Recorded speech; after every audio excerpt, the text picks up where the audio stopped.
Quand on me demande si un film est bien ou pas, j'ai trop du mal à répondre à cette question parce que on n'a pas les mêmes critères de si un film est bien ou pas. On se base sur quels critères? Monkey Man, c'est un film si politique, ça m'étonne pas qu'il ait été delayed in India. Welcome back! Est-ce que j'avais prévu de faire une review sur un film violent sur ma chaîne YouTube? Hello, c'est Pouyan Devi et je vous partage mes expériences entre culture indienne, histoire, art et déboire. Comme le titre vous l'indique, aujourd'hui on va parler du film Monkey Man. Bon, ce film je l'ai regardé pour la culture, parce que l'histoire se déroule en Inde, parce que c'est Dev Patel, et en tant que membre de la diaspora indienne, je voulais voir qu'est-ce qu'il a bien pu montrer et pu faire dans ce film. Sinon, j'aurais jamais regardé ce genre de film.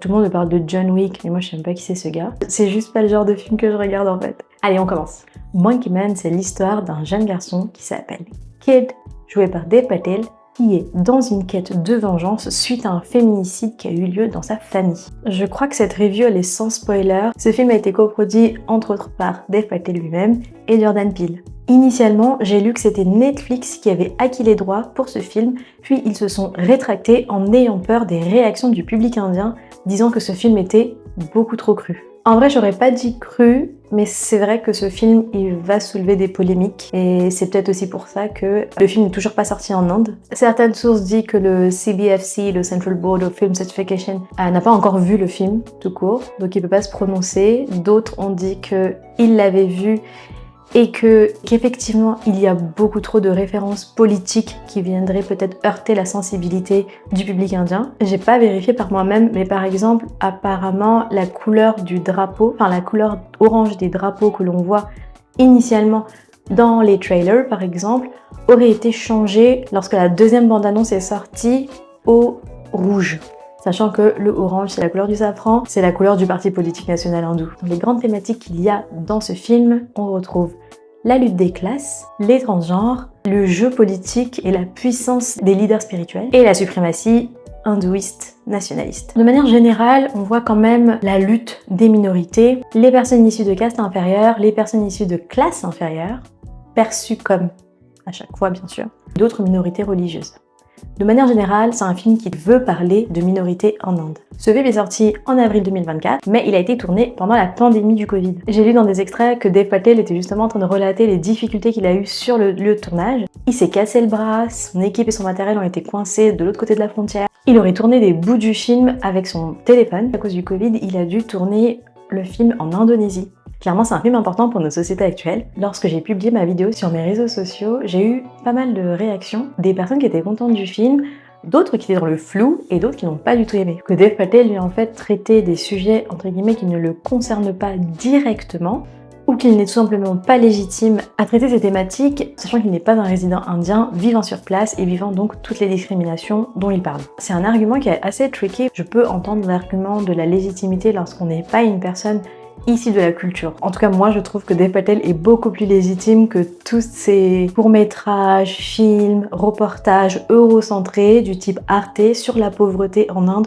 ou sur la transidentité en Inde, qui est toujours très misérabiliste, eurocentré. Quand moi je regardais des documentaires sur l'Inde qui est pauvre, ça m'était trop mal à l'aise. Pas que j'occulte toutes ces thématiques-là, c'est juste que c'est pas l'Inde que je connais, et je trouve ça juste dommage de toujours montrer la même chose. C'est hyper important de parler des thématiques sociales et sociétales, mais il y a d'autres choses en fait en Inde aussi. J'ai beaucoup regardé les documentaires Arte, c'est toujours la même chose, féminicide, violence sexuelle, pauvreté, voyage. Genre, il n'y a pas autre chose que ça, mais il me semble qu'ils font des efforts. D'ailleurs, ça me fait penser qu'une fois, une fille m'a demandé sur les réseaux sociaux si je voulais partager mon histoire pour son documentaire, pour son court-métrage ou long-métrage qu'elle allait faire. Et la thématique, c'était les mariages arrangés. Et là, je lui ai demandé, mais pourquoi tu fais ça? C'est quoi ton intention derrière? C'est quoi l'objectif?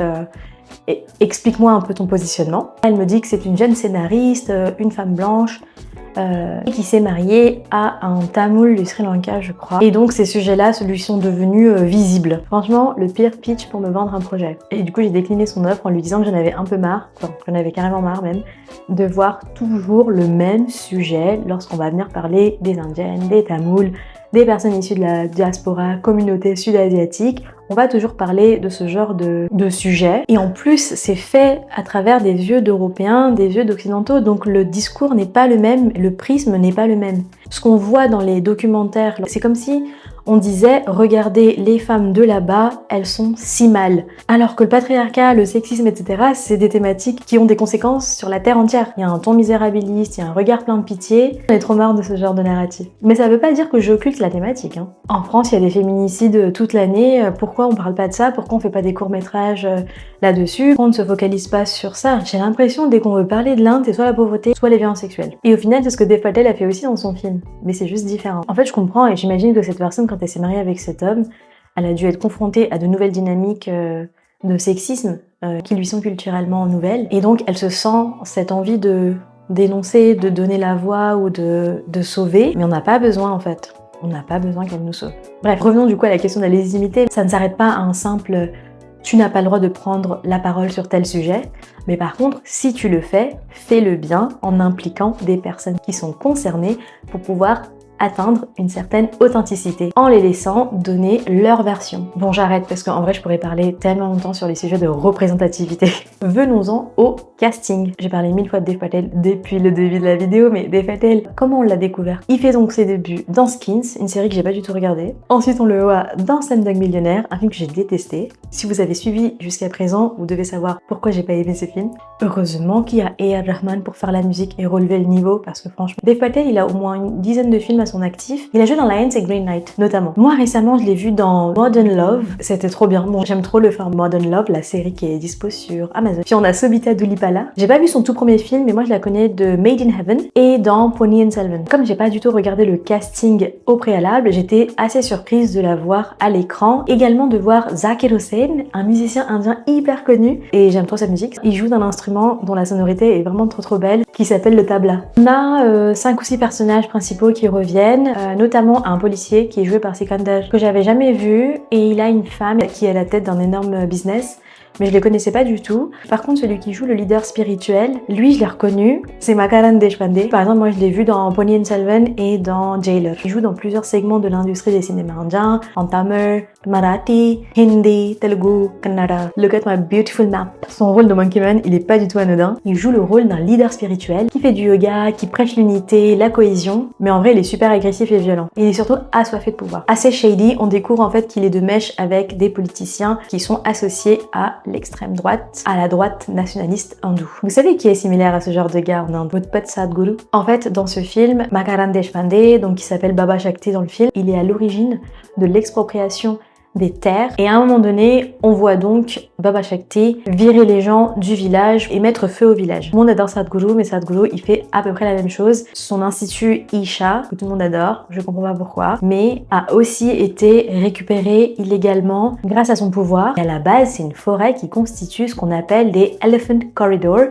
donc des passages en fait, des couloirs pour éléphants, je sais pas comment si on dit ça, mais en gros c'est des longues routes qui sont empruntés par les éléphants lorsqu'ils sont en pleine migration. Bien sûr, Sadhguru réfute tout, mais moi j'y crois. Mais il est beaucoup trop shady ce gourou, donc ça m'étonnerait vraiment pas si effectivement ces terres auraient été acquises illégalement. J'en profite pour faire une petite correction sémantique. Le terme gourou, qui signifie professeur, leader spirituel ou encore celui qui enseigne, celle qui enseigne, qui transmet une connaissance à un élève, souvent c'est Guru et Sishya. Sishya, c'est donc l'élève, Guru Sishyan. Et donc, ça n'a rien à voir avec l'appellation que l'on peut trouver actuellement, fraudeur, arnaqueur, ou maître de la tech, gourou 2.0, gourou 3.0, des choses comme ça. Ça n'a pas du tout de sens. C'est un terme qui est beaucoup plus spirituel et qui est bien plus beau que simplement le réduire à dire arnaqueur ou scammer. Tout le film, il se passe dans une ambiance assez sombre ou tamisée, ce qui donne une certaine ambiance au film. Moi, j'ai beaucoup aimé certaines symboliques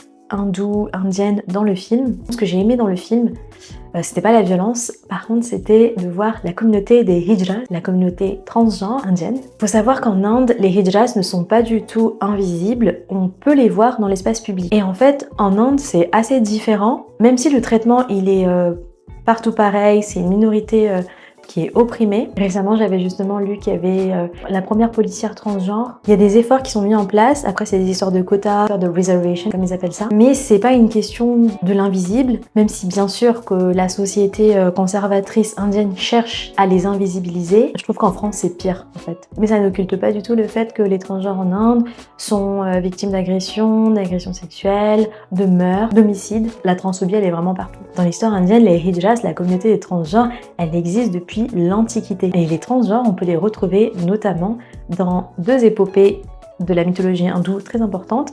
C'est le Ramayanam et le Mahabharata. Dans le Ramayanam notamment, il y a un passage où le dieu Rama confère des droits de bénédiction à la communauté transgenre, notamment lors de mariage et d'accouchement. C'est une tradition qui persiste encore et qui tente en tout cas de persister et de survivre. Et c'est hyper chaleureux, hyper fort. Le temps de cette bénédiction, le temps de ces rituels, je trouve que tout le monde est plutôt uni dans une cohésion et on est vraiment dans le respect de la communauté des transgenres. En fait, comme c'est des figures divines, on a besoin de leur bénédiction. C'est important pour que nos événements se déroulent bien. La criminalisation des hijras, elle commence bien sûr avec les colons britanniques dans les années 1800 pour indécence publique. Vraiment, les Anglais, ils avaient vraiment rien à faire. Là, je vous ai parlé d'un rite assez positif, etc.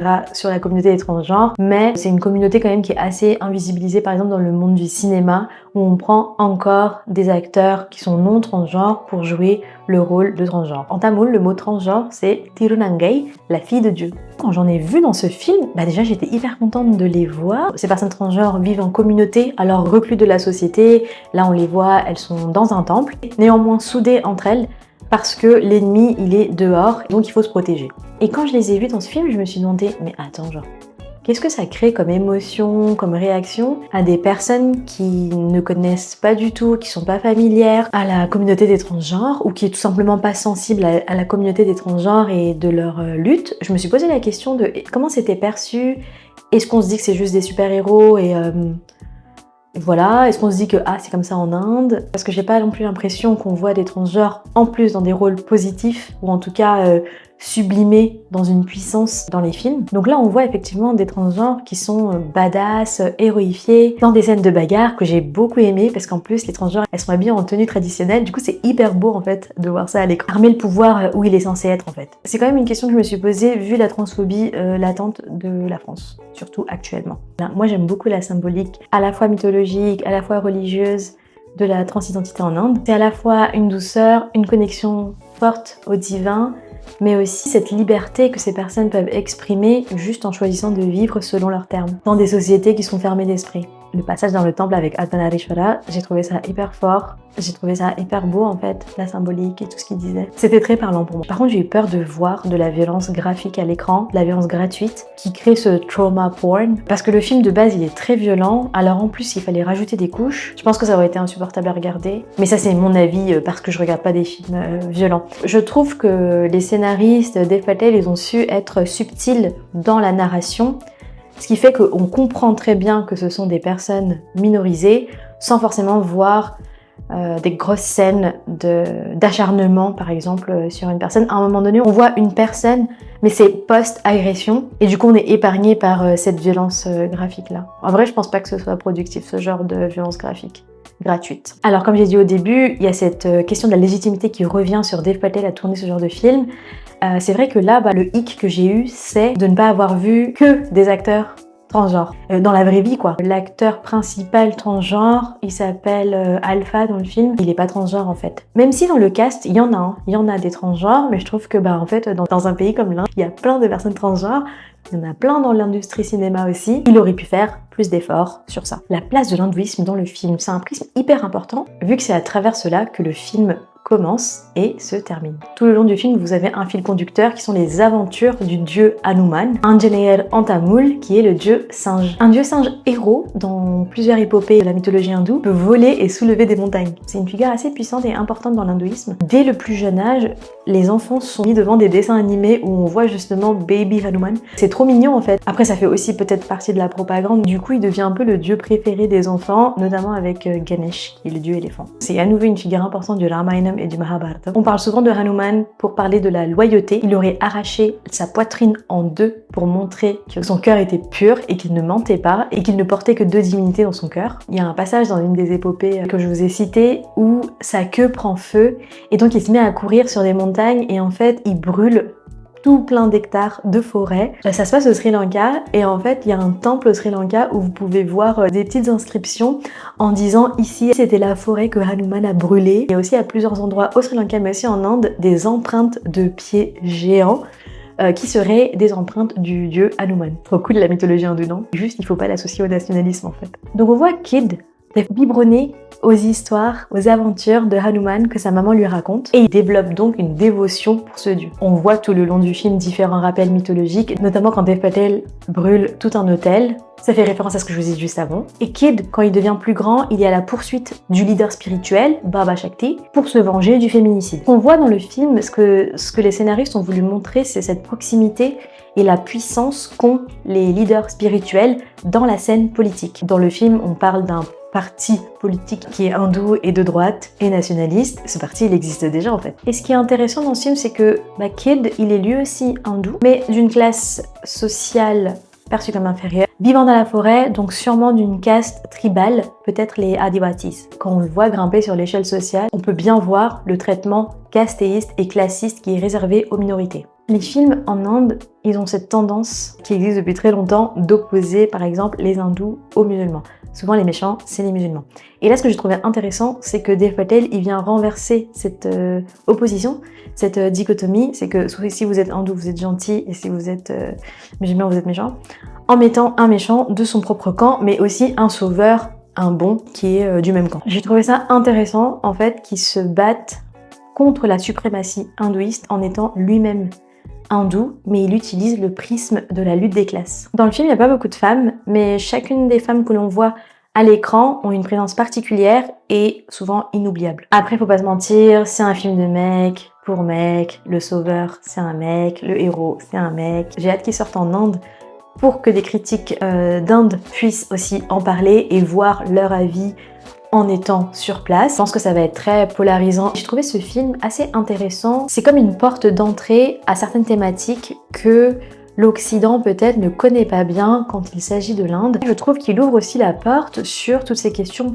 politiques qui régissent l'Inde actuellement. En ce moment, c'est les élections. C'est peut-être aussi pour ça que le film est delayed là-bas. Après, le film, il est forcément romancé. Il y a une espèce d'unité, de cohésion qui est créée. Mais les thématiques sociétales qui sont dans ce film sont bien réalistes. Et je trouve que c'est un bon moyen de les dénoncer via le cinéma. À mon avis, c'est aussi une passerelle politique qui va peut-être pousser des personnes à s'informer plus sur le sujet ou à juste être un peu plus conscient. J'ai soulevé plein de questions, plein de doutes, vraiment genre welcome to my brain durant toute la vidéo. Je ne sais pas si vous avez vu le film, mais je suis curieuse de lire vos avis, vos commentaires, vos ressentis lorsque vous l'avez vu au cinéma. Est-ce que vous voulez que je vous explique plus de références culturelles que l'on a vu dans le film? Vous l'avez bien compris, mais c'est une review complètement biaisée. Moi, j'avais besoin de vous partager ces éléments-là, à la fois les réflexions que j'ai pu avoir, mais aussi vous décrypter certains symboles du film. Ça fait déjà une semaine que j'ai vu le film, et si vous voulez me rafraîchir la mémoire, allez-y. J'ai hâte de lire vos commentaires, et on se retrouve dans la prochaine vidéo. Nandri Vanakkam.